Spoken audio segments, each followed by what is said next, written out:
Welcome back to another episode of the Easy Button Real Estate Podcast. Today I have my man, Mr. Ethan Welch, with us from Alabama, who's dominating Mobile and Baldwin counties down in Alabama. Today's going to be a great show. We're going to get into what he has going on.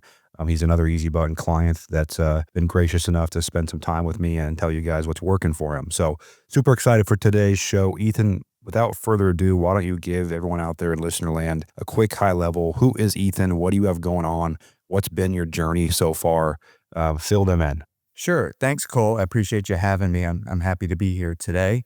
Yeah, so as Cole mentioned, I'm an Easy Button client. I am primarily in residential, although I do also have a commercial asset in an RV park locally. But what I primarily do is flip and do traditional BRRRR rentals in the single family side. So the operation kind of consists of me. I have a part-time admin that helps out, recently brought on a project manager. And, we're obviously looking to get and source deals directly to seller off market, try to buy at a deep discount, force value, and either flip or hold on to for long-term wealth generation through rentals.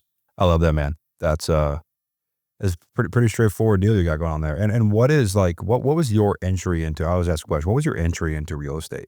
Was it the typical you read Rich Dad Poor Dad and wanted to build a portfolio? What introed you to the game of real estate altogether?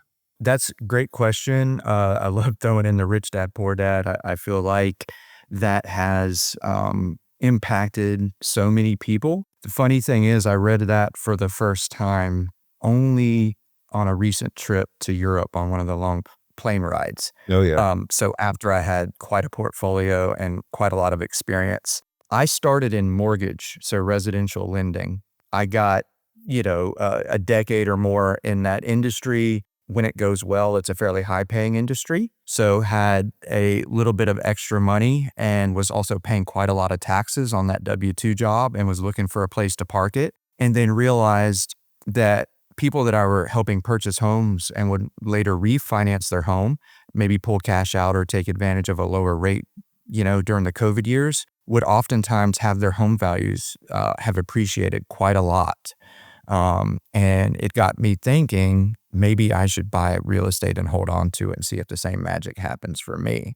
So that was kind of how the self-determination of trying to avoid taxes and trying to build wealth faster than my W-2 job would allow were drivers for it. My father did retire from a corporate job and had some Section 8 houses that I had some exposure to in my, late teens, early 20s.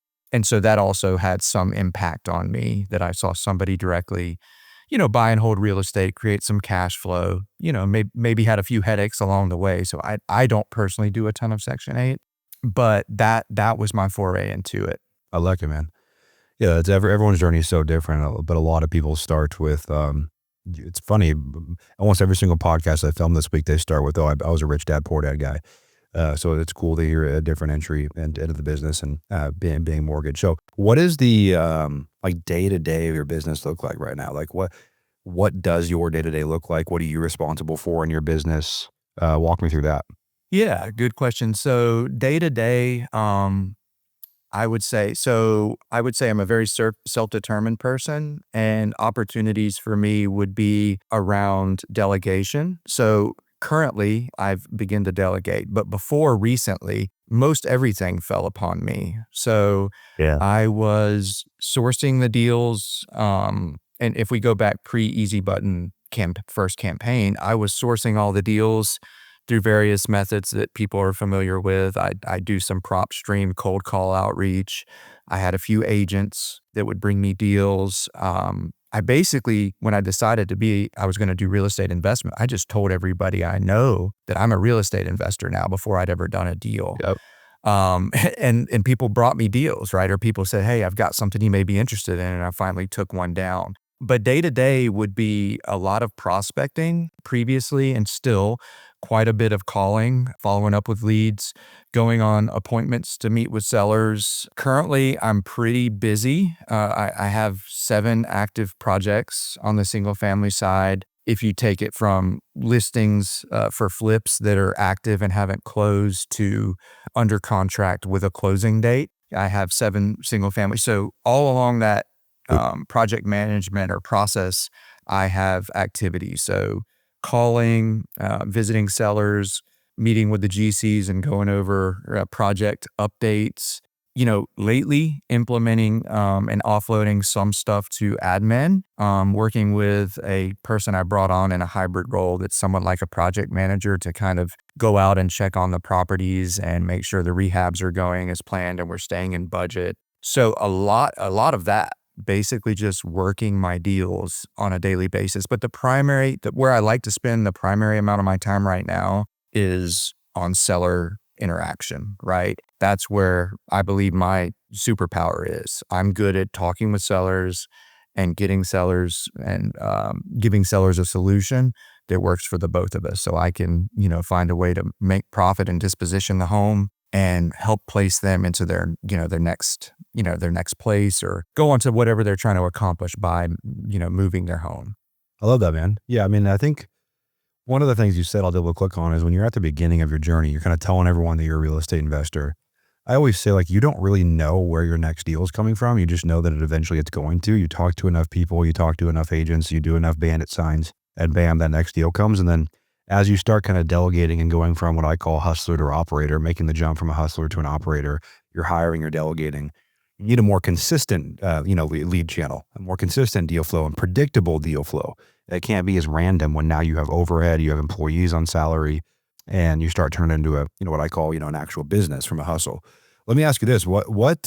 How did you hear about us originally? What ended up pushing you over the line to work with us? And what was the constraint what's the biggest thing you think we've helped you solve so far? That's another great question. Let me start by making a statement that kept coming to mind as you were framing your question. People will sometimes ask me, I hold the biggest real estate meetup in my town, and made a lot of great networking connections doing that. But people will often ask me, what is the difference? Like how have you taken off and been able to have success or, be able to buy properties consistently? And the thing I'll tell them, one, is that I took action. I was very intentional. I educated myself and I took action. So it's very important that not only you decide you want to do it, that you actually do something. But then I tell them that I'm obsessed. I'm just more obsessed than you. That's what it boils down to. I love real estate. I love what it could do I love the feeling of all of it. I love to see a house or any commercial space or whatever transform into something more beautiful and more valuable to the community. I love helping sellers. I love the feeling of adding wealth and building a portfolio. I love all of it. It's just exciting to me. So along those lines, if you're obsessed, you're never finished with your education, right? I learned enough to take the first plunge, but I'm constantly learning. The industry itself is always shifting and changing. I think many people would say the last 6 months to a year. And over the past 5 years, we've seen really great times and more difficult times, right? So in my free time, when some people, who aren't as obsessed as I am, might be listening to something else, I listen to real estate podcast when I'm jogging, when I'm on the way to an appointment. So I'm listening to Bigger Pockets and I hear you come on. And I know at that point that I have the utmost confidence now that I've done deals and I can take down the deal. I know what a good deal looks like. I know how to offer sellers. I know how to do the contracts. I know what to look for on title. I know where to find the financing. So what do I need, right? I need more deals, right? More than I could find at the time. So I heard you on the podcast and I thought, I like what Cole was saying. I think it makes sense. I'm going to sign up, just like I did when I told people, I'm a real estate investor before I had a deal. I'm like, well, okay, I'm going to jump into this and this is going to be my lead source and I'm going to see, where it takes me. And so that's how I heard about it. And that's how I got started. I love it. And what has been the experience with, adding, Easy Button, cold call leads into your marketing funnel, also the experience closing them, kind of perfecting the sales process around them. What has that overall experience been like? A lot of learning. I think I have a certain amount of skills that I'm blessed with as far as communication and relationship building that form a good starting point for me. But not only just having leads, right, but also having access to quality coaching and a community that you could build your skills even better around, right? To have some sort of outside perspective on what it is. So like, recording the calls and going over those in the weekly sessions has helped me lock up even more deals. So that's been great. But I mean, from a business perspective, I'm a numbers person, right? Like it's predictability. I can say a campaign plus my CRM plus, XX overhead for all in is costing me this, and then it resulted in this amount of profit or revenue. Yep. So therefore my ROI is this. And the more, when you look at a good ROI and you start feeling you have predictability, then you could set your mind to scaling a business, right? So I've begun the shift from just a self-determined solopreneur individual to somebody that wants to be the architect of a larger operation and has now the lead flow to actually accomplish that. I love that, man. Yeah, you keep using words that I use a lot when it comes to what a business is, right? Your predictability, the ability to look at data and measure performance that way, and just improve all around as a business owner. What do you think now, sitting here today? You have consistent leads, you have consistent deal flow, you're delegating. What is your biggest constraint sitting here today when you look forward to like, hey, I need to solve this thing in my business? Yeah, I would say I would say I've begun to delegate, but will need to venture down that path even further, right? I'm near maxed out as far as bandwidth when you consider I'm still on the back end. So you talk about still being the primary person on the phone with sellers, going on meetings. So it's the beginning, right? The admin has helped this really just recently take some things off my plate that have freed up time, and I'm hoping the project manager is going to do the same. But I would say I need to just stay where I'm the most valuable, which is still currently, I think, on the phone. And I think eventually I'll also have to give that away and step one more step above and kind of just manage all of that and grow all of that. But it's difficult for me. I'm somewhat stubborn and very self-determined. And most of the lessons I've learned in my life have been because I decided to do it away and it got too hard or I failed and had to iterate. And so, yeah, I'm trying to, I know that about myself and I'm trying to cut that off. So that makes sense, man. On the biggest constraint side, I think that's a very common one. Is I think real estate entrepreneurs were notoriously bad at letting go of the vine and handing things off. It feels wrong. It feels dirty. It's against what we're taught our whole life, and it's a challenge that it's one of the hardest things is to really build a full team, but it's rewarding in the same light. So next question I like to ask, man, is like, what is when you fast forward 12 months into your business and everything goes as planned. What does your business look like 12 months in the future? Yeah, 12 months in the future. I think it looks like a business that's got more component parts as far as human resource. So the delegation actually happens and we sift through that and become a stronger organization because of it. I think that as far as, like numerical goals, I say to myself every morning, I have like a 5-year plan that I try to envision and say to myself, and, I'd like to get to 50 single family rental units within five-year time frame. I think that that's certainly doable. Obviously, the market is where I am. It's difficult to find burr rentals that will also cash flow. So, and then having overhead now, I do more flipping than I used to. But the way the business would look at is that I will be staying in the lane that is most apt to grow the business long term, whatever that is. Right now, I still think it's seller interaction, but I think in the future, it's going to be something that is a little bit more kind of CEO role and managing acquisitions, project managers, and some admin. and continuing to build and foster great relationships with private lenders, which is a really key component to scaling the business, is having access to great cost of capital and great lending partners. The goal is to try to take down 4 deals a month with the type of lead flow I'm getting right now, and probably do 2 or 3 of those be flips and 1 or 2 of those be holds. So we're growing some long-term wealth, and we're flipping profitably and keeping the organization humming along, and that's going to require some people coming into the organization to help facilitate that. I love that, man. Yeah, I think you're at that phase of where your biggest leverage piece is really people. That's missing from this whole show today. I think that's definitely apparent. It's a people thing.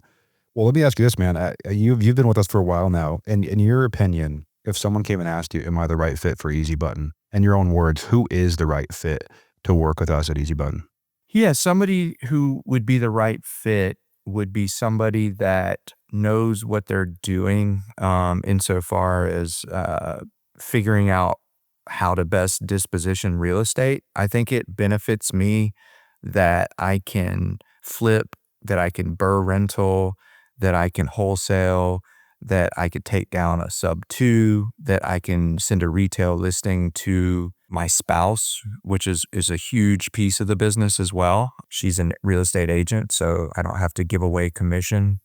She could That's awesome. take some of the deals. Sometimes are retail deals, right? And there's not a really investor-centric offer that they'll accept, but I could still help them out. So if I can be fantastic at building a relationship, they'll use me and my team for standard MLS listing of their properties as well. So I would say somebody that understands and has the ability to disposition real estate and analyzes what's holding their growth back. And it may not be people right at that moment, but would be lead flow. Like where am I getting enough leads to close the amount that is my target for my goal? And if you were struggling having previous to the campaigns, I would go and have these like little 3-month spurts where I'd be busy. And then I may go a few months and be very, very sparse on deals. Yeah. And so if you want predictability, then you could do it. I had a job that I was hoping to get away from, right?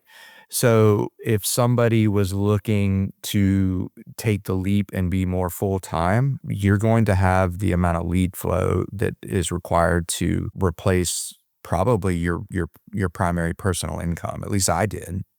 So the person would, but somebody who's self-determined, right? Like nobody sits there and tells you, you got to call this person. Like you have to be able to realize that some of these leads are going to have to be nurtured, that you're going to have to be task oriented and follow up, but that there are certainly going to be numerous deals that you could find to add to maybe any other sources of deal flow that you had before. So if you're looking to create a main source of deal flow that supplements some organic stuff, I think that's a huge thing. And I'm sure I didn't come as an established organization, but I'm sure there's certainly justification for cold calling lead source like Easy Button to be implemented into a larger organization, because you really touch some people that I don't think are going to respond to maybe direct mail, for instance. Hey, you hit on a few things there that I think are super valuable, man. One of them is the reality. Like a lot of our best clients, they convert a lot of these leads into listing deals.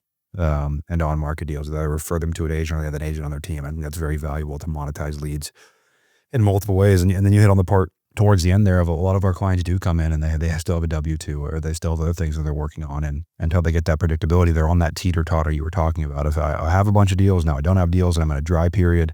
And that is a game that a lot of people have to play. So all very common things, man. Very, very common things. But it's been great to talk to you the last 20, 22 minutes or so, man. It's been great to get to know you more. I'm learning about you and your business as much as the audience is. And from our team internally, they're all pumped to hear this show. They all love what you have going on and enjoy working with you. So I appreciate you coming on. You guys, that wraps today's episode of the Easy Button Real Estate Podcast with Mr. Ethan Welch in Alabama. If you're in Alabama, in the Mobile area, or Baldwin area, he runs one of the biggest meetups down there. I think he said the biggest meetup down there. So go check that out if you are out there listening to the show. As always, we only grow this show through word of mouth. We don't do any paid promotion. So if you're watching this, it means a world if you tell a friend, leave us a review, let us know how we can serve you and your business. And until next time, you are only one deal away.